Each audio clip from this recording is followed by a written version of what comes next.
ప్రపంచ ప్రఖ్యాతిగాంచిన ఏపీలోని ఏటికొప్పాక లక్కబొమ్మలకు తాజాగా మరో అరుదైన గౌరవం దక్కింది. గణతంత్ర దినోత్సవ వేడుకల్లో భాగంగా ఢిల్లీలోని కర్తవ్య పథ్లో నిర్వహించే పరేడ్లో శకట రూపంలో ఏటికొప్పాక లక్కబొమ్మలు అలరించాయి. సహజ సిద్ధమైన రంగుల వాడకం, జీఐ ట్యాగింగ్ వంటి ప్రత్యేకతలు ఉన్న ఏటికొప్పాక బొమ్మలతో రూపొందించిన శకటాన్ని రక్షణ శాఖ అధికారులు ఈ ఏడాది రిపబ్లిక్ డే పరేడ్కు ఎంపిక చేశారు.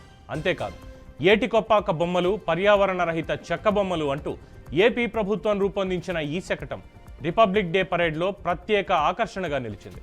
అనకాపల్లి జిల్లా యలమంచిలి మండలంలోని ఏటికొప్పాక గ్రామస్తులు గత 400 ఏళ్లకు పైగా ఈ బొమ్మలను తయారు చేస్తున్నారు.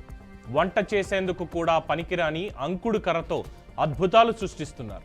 పూర్వం మహారాజులు వారి భవనాలలో అలంకరించుకునేందుకు ఈ బొమ్మలను తయారు చేయించేవారు. కాలక్రమేణా హస్తకళలను వృత్తిగా మార్చుకుని వంశపారంపర్యంగా అదే పని చేస్తున్నారు ఈ గ్రామస్తులు. అడవుల్లో అంకుడు కర్రను సేకరించి కొన్ని రోజుల పాటు ఆరబెట్టిన తర్వాత చిన్న చిన్న ముక్కలుగా కోస్తారు. ఆ తర్వాత బొమ్మకు కావలసిన ఆకృతిలో చెక్కి సహజ సిద్ధమైన రంగులతో ప్రాణం పోస్తున్నారు. పిల్లలు ఆడుకునే బొమ్మల నుంచి ఇంట్లో అలంకరించుకునే రాణి రుద్రమదేవి, హరిదాసుల వరకు అన్ని రకాల బొమ్మలను తయారు చేస్తారు. ఈ బొమ్మల్లో ఎక్కడా పదునైన అంచులు లేకుండా ఎక్కడ పట్టుకున్నా గుండ్రంగా నునుపుగా ఉండేలా తయారు చేయడం ఈ కళాకారుల ప్రతిభకు తార్కాణంగా నిలుస్తోంది.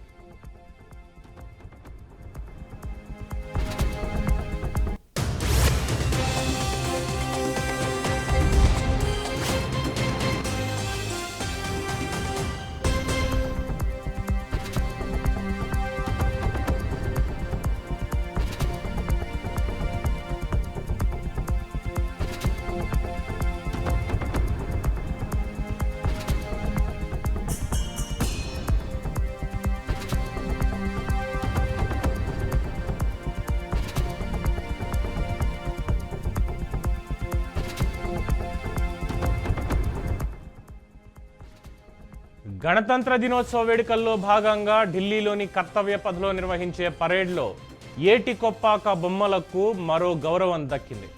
సహజ సిద్ధమైన రంగుల వాడకం, జీఐ ట్యాగింగ్ వంటి ఉన్న ప్రత్యేకతలు ఈ ఏటికొప్పాక బొమ్మలతో రూపొందించిన శకటాన్ని రక్షణ శాఖ అధికారులు ఈ ఏడాది రిపబ్లిక్ డే పరేడ్కు ఆంధ్రప్రదేశ్ నుంచి ఎంపిక చేశారు. అంతేకాదు, ఏటికొప్పాక బొమ్మలు పర్యావరణ రహిత చెక్క బొమ్మలు అంటూ ఆంధ్రప్రదేశ్ ప్రభుత్వం రూపొందించిన ఈ శకటం రిపబ్లిక్ డే పరేడ్లో ప్రత్యేక ఆకర్షణగా నిలిచింది. అనకాపల్లి జిల్లా యలమంచిలి మండలంలోని ఏటికొప్పాక గ్రామస్తులు గత 400 పైచిలుకు ఏళ్లగా ఈ బొమ్మలను తయారు చేస్తున్నారు. కనీసం వంట చేసేందుకు కూడా పనికిరాని అంకుడు కర్రతో అద్భుతాలు సృష్టిస్తున్నారు. ఆంధ్రప్రదేశ్కు గౌరవం తీసుకొస్తున్నారు.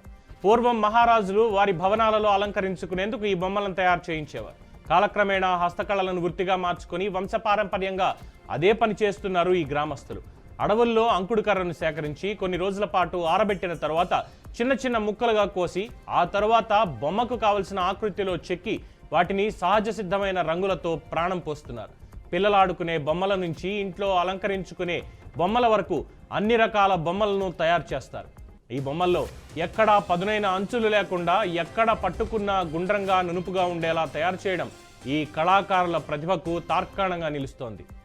ఏటికొప్పాక బొమ్మల ర్యాలీ ఆ పరేడ్లో నడుస్తున్నంతసేపు కూడా ప్రజల కరతాళ ధ్వనుల మధ్య ఆంధ్రప్రదేశ్కు దక్కిన గౌరవం ప్రతి ఆంధ్రుడికి దక్కిన గౌరవంగా భావించవచ్చు.